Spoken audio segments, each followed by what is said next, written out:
Hello everyone, welcome to my YouTube channel biology concepts.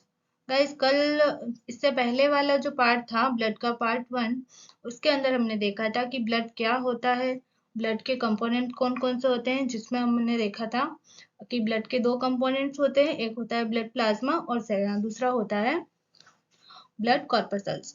तो guys, blood plasma के बारे में हमने कल वाले वीडियो में देख लिया था, जो कि हमारा पार्ट 1 था। अब आज हम देखेंगे कि ब्लड कॉर्पसल्स तीनों टाइप के, आरबीसी, डब्ल्यूबीसी और प्लेटलेट्स जो होती है, उसमें से हम आरबीसी की स्टडी आज कंप्लीट करेंगे। चलिए गाइस, स्टार्ट करते हैं। तो गाइस, जो ब्लड कॉर्पसल्स जो होती है वो 3 टाइप की होती है, और ये जो है ब्लड का 45% भाग बनाती है, जबकि ब्लड प्लाज्मा जो था वो 55% पार्ट कंप्लीट कर रहा था। ब्लड कॉर्पसल्स जो होती है वो 3 टाइप की होती है। रेड ब्लड कॉर्पसल्स, या इनको इरिथ्रोसाइट भी कहते हैं। व्हाइट ब्लड कॉर्पसल्स, इनको हम ल्यूकोसाइट भी कहते हैं। और थर्ड आता है ब्लड प्लेटलेट्स या थ्रोम्बोसाइट्स। अब हम देखते हैं कि रेड ब्लड कॉर्पसल्स या एरिथ्रोसाइट क्या होती है। इनको हम शॉर्ट में आरबीसी भी कहते हैं। गाइस, बचपन में हम लोग रेड ब्लड सेल्स पढ़ते आए थे, लेकिन सेल वर्ड जो होता है वो एग्जैक्टली सही नहीं होता है। तो एग्जैक्टली सही कौन सा वर्ड होता है? कॉर्पसल्स, जिसको हम हिंदी में कहते हैं कणिका। इसको जो है ल्यूवेन होप ने 1674 में डिस्कवर्ड किया था। इसकी शेप जो होती है वो ह्यूमन में बाइकॉनकेव होती है, जबकि अलग अलग एनिमल्स में हम देखेंगे तो किसी में गोलाकार होती है, किसी में अंडाकार होती है, इस तरह से अलग अलग होती है। लेकिन ह्यूमन बीइंग के अंदर इसकी शेप जो होती है वो बाइकॉनकेव होती है और नॉन न्यूक्लिएटेड होती है। यानी कि जब आरबीसी मैच्योर हो जाती है तो उसमें न्यूक्लियस जो होता है वो एब्सेंट होता है, जबकि मैच्योरेशन से पहले आरबीसी में न्यूक्लियस प्रेजेंट होता है। तो सभी मैमल्स में मैच्योर आरबीसी में न्यूक्लियस एब्सेंट होता है।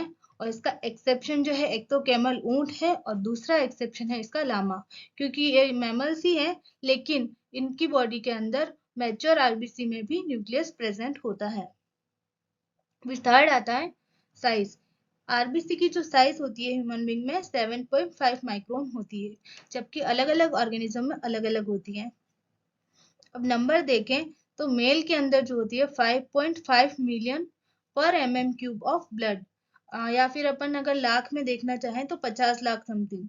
और फीमेल के अंदर जो है 4.5 मिलियन पर क्यूब ऑफ ब्लड, और इसको अगर लाख में देखना चाहें तो 45 लैक्स जो होती है इसकी नंबर होती है। फिर नेक्स्ट हम देखते हैं कि इस आरबीसी का जो कलर होता है वो रेड होता है। अब ये रेड कलर किस वजह से होता है, मैं आपको आगे बताऊंगी। इसका जो लाइफ स्पेन होता है वो 120 डेज का होता है। और आरबीसी की संख्या में वृद्धि को पॉलीसाइथेमिया कहते हैं। और आरबीसी की साइज में जब चेंज होता है तो उसको एनआइसोसाइटोसिस कहते हैं।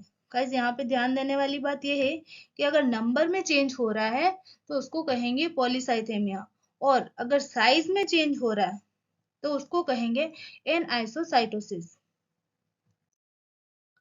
अब अगर स्ट्रक्चर को हम डायग्राम के थ्रू देखना चाहें तो जैसा कि मैंने अभी आप लोगों को बताया था, यहाँ पे कलर चेंज कर लेते हैं। तो इसकी आरबीसी की जो शेप होती है वो बाई कॉन्केव होती है, यानी कि इस तरह की आपको दिख रही है, ये ऐसे। तो इसी को हम कहते हैं बाई कॉन्केव शेप। और बाकी जो ग्रुप होता है वो इस तरह का दिखता है।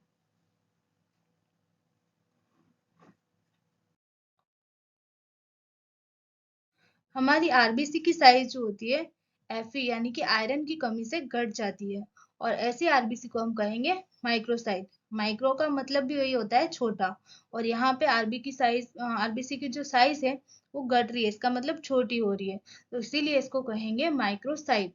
और इस टाइप का जो एनीमिया होता है उसको कहेंगे माइक्रोसाइटिक एनीमिया। और अगर विटामिन बी 12 की, यानी कि विटामिन बी 12 जो होता है उसमें कोबाल्ट मेटल प्रेजेंट होती है, तो इसकी कमी जो हो जाएगी तो आरबी की साइज बढ़ जाती है। बढ़ना मतलब मैक्रो, और ऐसी आरबीसी को हम कहेंगे मैक्रोसाइट। और इस टाइप का जो एनीमिया होगा उसको कहेंगे मैक्रोसाइटिक एनीमिया, या फिर इसको एक और नाम है पर्निशियस एनीमिया भी कहते हैं। अब आरबीसी के नंबर और साइज में तो हमने पिछले वाली स्लाइड पर देखा था। अब यहाँ पे हम शेप की बात कर रहे हैं। शेप में हमने पढ़ा था कि आरबीसी की जो शेप होती है वो बाइकॉन्केव होती है। तो अगर उसमें चेंज होगा तो इसको कहेंगे पॉलीकिलोसाइटोसिस। इसके एग्जाम्पल हैं, एक तो एग्जाम्पल हो जाएगा सिकल सेल एनीमिया, जिसमें क्या होता है कि नॉर्मल आरबीसी जो होती है वो ऐसी होती है, और सिकल सेल एनीमिया में क्या हो जाता है, हंसियाकार हो जाती है इस तरह से, यानी कि इसमें हीमोग्लोबिन कम हो जाता है, जिसकी वजह से ये वाली जो आरबीसी होती है वो ऑक्सीजन का ट्रांसपोर्टेशन बहुत कम क्वांटिटी में कर पाती है या नहीं कर पाती है। और दूसरा इसका एग्जाम्पल हो जाएगा यूरेमिया। यूरेमिया में क्या होता है, आरबीसी का शेप जो होता है वो चेंज होकर बर्ड शेप में कन्वर्ट हो जाता है। फिर आता है आरबीसी के निर्माण की क्रिया क्या कहलाती है, इरिथ्रोपोइसिस। इरिथ्रो वर्ड का मतलब आरबीसी के लिए हम यूज करते हैं, और पोइसिस का मतलब हो जाता है फॉर्मेशन। फिर आता है आरबीसी का निर्माण जो होता है वो रेड बोन मैरो में माइलोइड टिश्यू से होता है। ब्लड ग्रुप में और आरएच फैक्टर की जो एंटीजन होती है वो इसी आरबीसी की सरफेस पर प्रेजेंट होती है। फिर आता है माइटोकॉन्ड्रिया की एब्सेंस के कारण आरबीसी में जो होता है एनारोबिक रेस्पिरेशन होता है। एनारोबिक का मतलब होता है जिसमें ऑक्सीजन एब्सेंट होती है। सबसे बड़ी आरबीसी जो होती है वो एम्फीयूमा में पाई जाती है, और अगर मैमल्स में सबसे बड़ी आरबीसी पूछे तो एलिफेंट में पाई जाती है, जिसकी साइज जो होती है वो 9 से 11 लगाकर 11 माइक्रोन तक की हो सकती है। और सबसे छोटी अगर पूछे तो वो पाई जाती है मस्क डियर में, जिसकी साइज जो होती है वो 2.5 माइक्रोन होती है। मस्क डियर को हिंदी में कहते हैं कस्तूरी मृग। अब हम देखते हैं कि आरबीसी के काम क्या क्या होते हैं। तो आरबीसी का मेन काम क्या हो जाएगा, ऑक्सीजन का ट्रांसपोर्टेशन करना। आरबीसी में जो है हीमोग्लोबिन नामक रेस्पिरेटरी पिगमेंट यानी कि श्वसन वर्णक पाया जाता है, और यह जो होता है एक प्रकार का क्रोमोप्रोटीन होता है, और इसी की वजह से आरबीसी का जो कलर होता है वो रेड कलर होता है। हीमोग्लोबिन का एक मॉलिक्यूल जो होता है वो ऑक्सीजन के 4 मॉलिक्यूल्स का ट्रांसपोर्टेशन करता है। आरबीसी का लाल रंग जो होता है वो हीमोग्लोबिन पिगमेंट के कारण होता है। ये चीज मैं आपको बता चुकी हूँ। फिर नेक्स्ट देखते हैं कार्बन मोनोऑक्साइड की हीमोग्लोबिन से जुड़ने की प्रवृत्ति जो होती है वो 230 गुना, या आप 200 से 300 गुना भी कह सकते हैं, इतनी उसकी कैपेसिटी ज्यादा होती है। तो हीमोग्लोबिन ऑक्सीजन से जुड़कर तो ऑक्सी हीमोग्लोबिन बनाता है, और कार्बन मोनोऑक्साइड से जुड़कर जो है कार्बोक्सी हीमोग्लोबिन बनाता है। अब इसका क्या मतलब हो गया, इस लाइन से हमें क्या पता चल रहा है कि अगर ऑक्सीजन और कार्बन मोनोऑक्साइड दोनों ही प्रेजेंट है तो हीमोग्लोबिन जो है वो किससे जुड़ेगा, कार्बन मोनोऑक्साइड से पहले जुड़ेगा। और इसी की वजह से बोलते हैं कि बंद कमरे में जो है अंगीठी लगा करके नहीं सोना चाहिए, क्योंकि वहां पे जो है कार्बन मोनोऑक्साइड बनती है, और फिर वो कार्बन मोनोऑक्साइड जो होती है वो हीमोग्लोबिन से जल्दी से एफिनिटी दर्शाती है बहुत ज्यादा, तो वो उससे जुड़कर कार्बोक्सी हीमोग्लोबिन का फॉर्मेशन कर देती है। इसी वजह से व्यक्ति की जो है डेथ हो जाती है। नेक्स्ट हम देखते हैं कि हीमोग्लोबिन की सामान्य मात्रा जो है मेल के अंदर तो होती है 15 to 18 ग्राम, और फीमेल के अंदर होती है 12 to 15 ग्राम। अब कुछ आरबीसी के बारे में कुछ ऐसी बातें हैं जो पता होनी चाहिए। यदि ब्लड को परख नली में भरकर छोड़ दिया जाए तो आरबीसी जो है सिक्कों के रूप में व्यवस्थित हो जाती है, और इसकी इस प्रॉपर्टी को रोलेक्स कहते हैं। अगर आरबीसी को हाइपरटोनिक सॉल्यूशन में रख दिया जाए तो एक्सोऑस्मोसिस के कारण क्रेनेशन यानी कि वह सिकुड़ जाती है। अब हाइपरटोनिक और हाइपोटोनिक सॉल्यूशन का पता लगाने के लिए हमें यह पता होना जरूरी है कि आरबीसी के लिए आइसोटोनिक सॉल्यूशन कब होता है। तो गाइस 0.9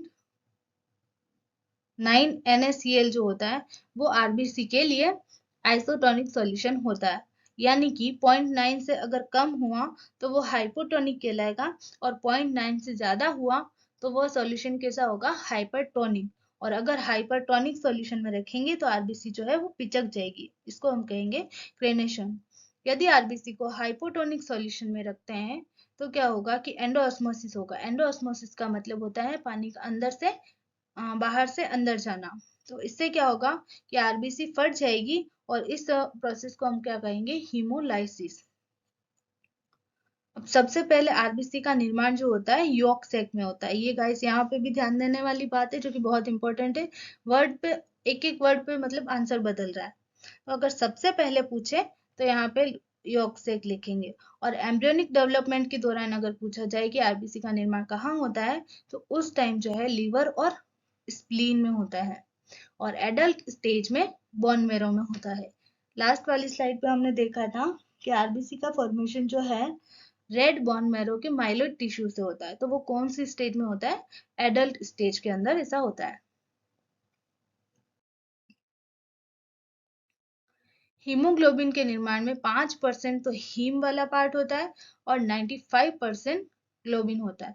मतलब कि जो हीमोग्लोबिन होता है वो दो पार्ट से बना होता है। एक तो हीम, हीम का मतलब होता है Fe का मॉलिक्यूल, और ये जो ग्लोबिन वाला पार्ट है वो एक तरह से प्रोटीन पार्ट होता है जो कि पॉलीपेप्टाइड चेन से मिलकर बनता है।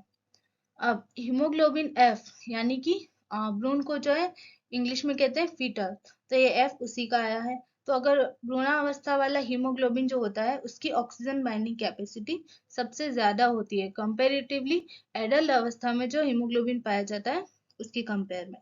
तो एडल्ट अवस्था में पाए जाने वाले हीमोग्लोबिन को कहते हैं HbA। ए जो है यहाँ पे एडल्ट को रिप्रेजेंट करता है, जिसमें ऑक्सीजन बाइंडिंग कैपेसिटी जो होती है वो कम होती है।